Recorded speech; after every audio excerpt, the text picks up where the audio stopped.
Alhamdulillahilladzi qad wafaqa lil ilmi khaira khalqihi walituqa hatta nahat qulubuhum linahwihi famin adimi sya'nihi lam tahwihi fa ushribat ma'na dhamiri sya'ni fa uribat fil hani bil alhani thumma salatu ma salamin laiki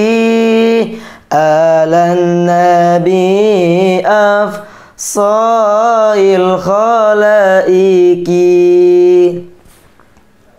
Uhayyikum bitahiyyatin islamiyah, tahiyatan mubarakah, tahiyatan azimah, wa tahiyyat ahlil jinan. Assalamu alaikum warahmatullahi ta'ala wabarakatuh.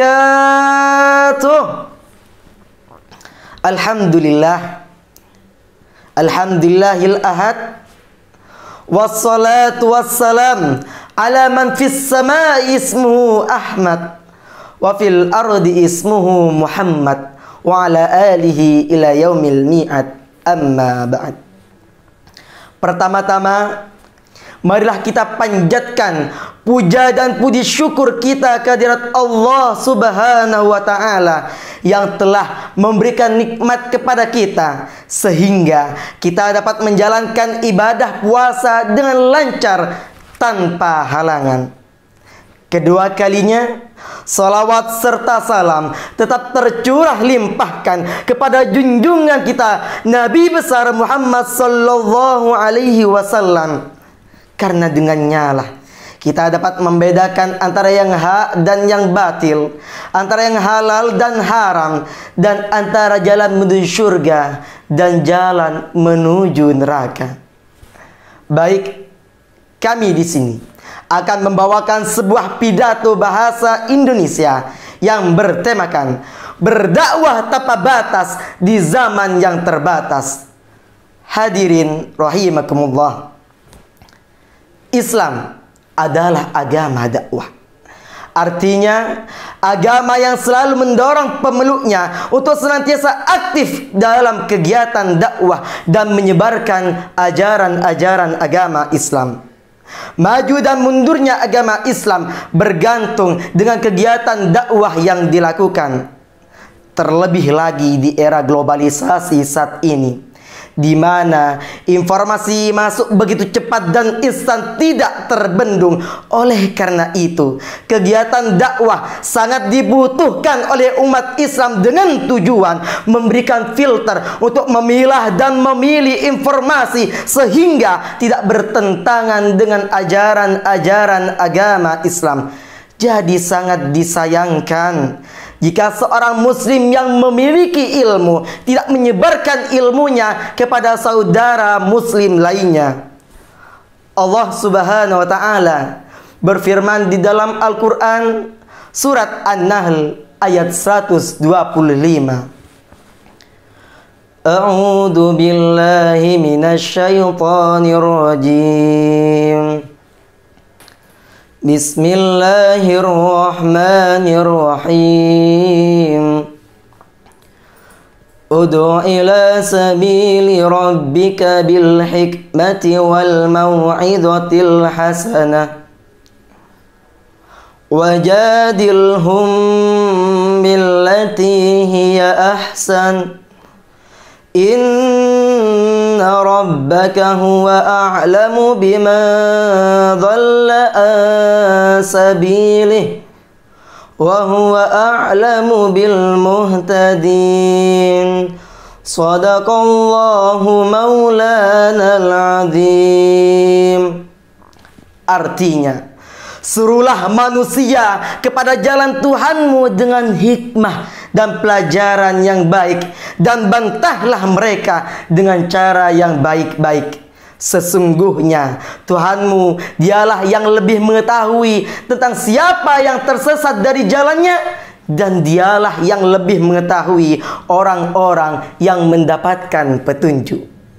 Dakwah berangkat dari niat baik untuk tujuan yang baik, dan semestinya dilakukan dengan cara yang baik-baik. Maka seorang da'i harus memilih cara yang baik-baik dan harus menjauhi sikap kasar dan keras. Karena sikap kasar dan keras kadang-kadang mengakibatkan kepada tertolaknya kebenaran, bahkan permusuhan antar umat Islam. Masya Allah. Ketahuilah, Islam mengajarkan kepada umatnya agar senantiasa bersikap lemah lembut dalam berdakwah dan menyebarkan agama Islam. Tidak ada cacian, kekejaman, bahkan paksaan di dalam memeluk agama Islam, sebagaimana yang telah dicontohkan oleh Nabi besar Muhammad sallallahu alaihi wasallam. Oleh karenanya, Islam dapat tersebar ke seluruh penjuru alam. Hadirin rahimakumullah.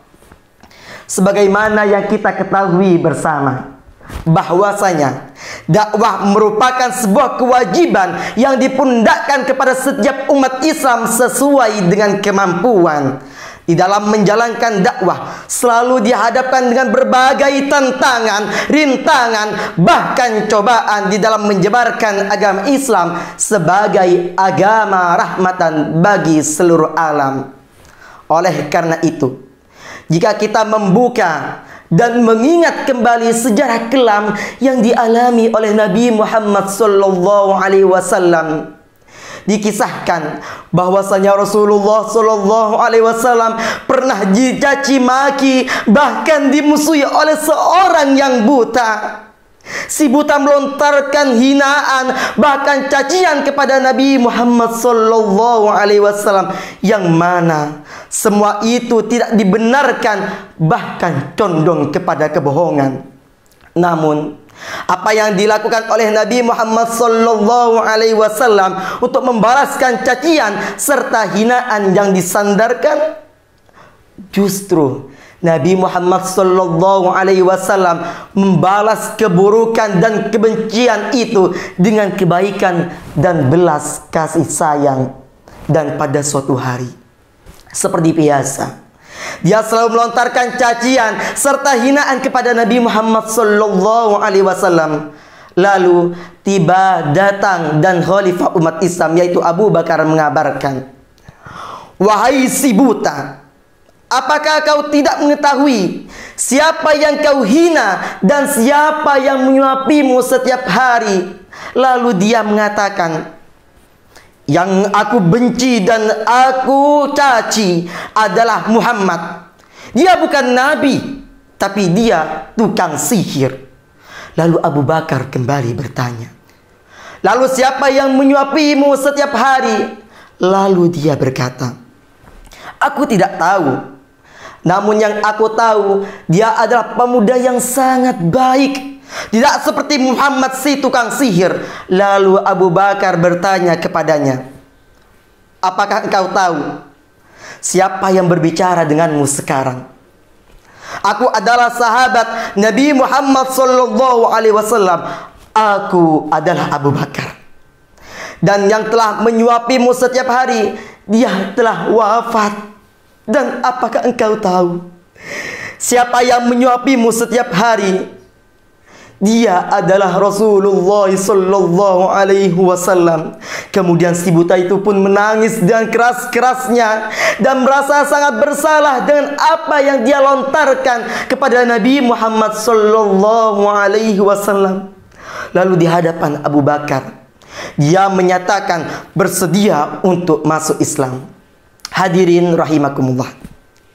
Ini membuktikan bahwasanya di dalam berdakwah pasti dihadapkan dengan berbagai tantangan, rintangan, bahkan cobaan. Namun pada akhir-akhir ini, dakwah sedang dihadapkan dengan tantangan yang bersifat global dan tidak tampak oleh mata, yaitu virus corona.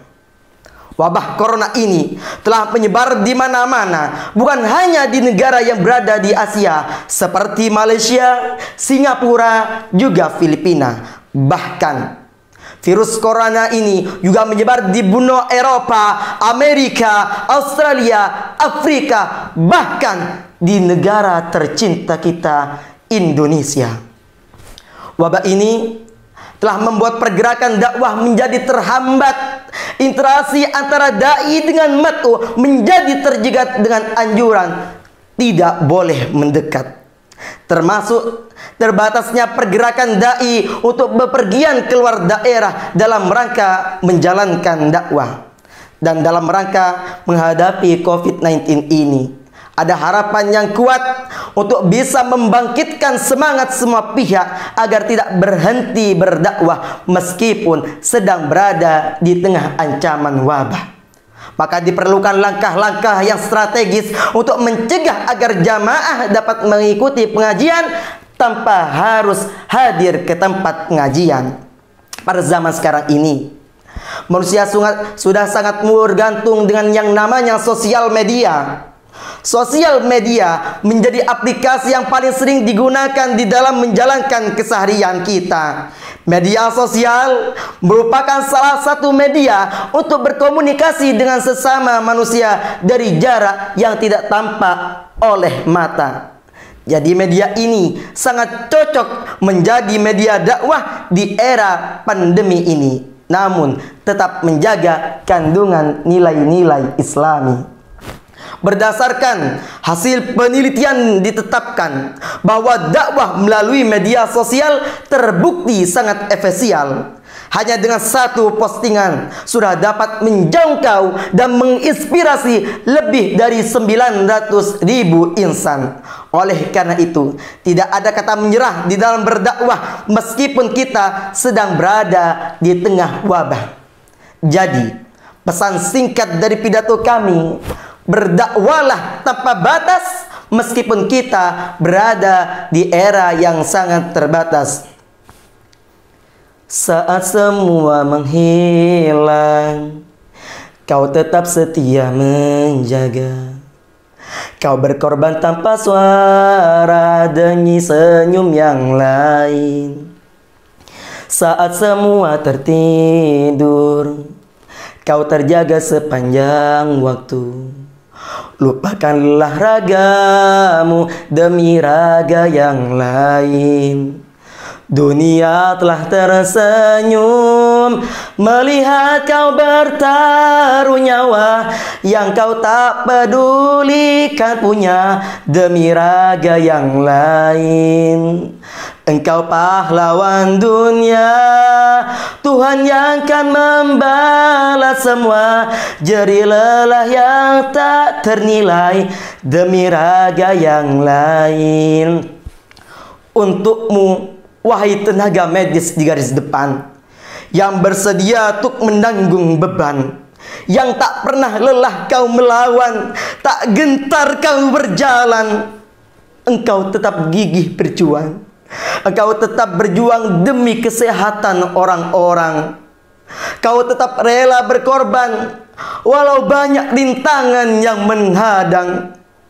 Hanya terima kasih yang dapat kami lakukan. Semoga kalian tetap diberi perlindungan. Doa kami menyertai kalian. Jalan-jalan ke Prambanan, ada orang jualan ketan. Cukup sekian kami ucapkan, kurang lebihnya mohon maafkan. Wabillahi taufiq wal hidayah warridha wal inayah. Tsumma assalamu alaikum warahmatullahi wabarakatuh.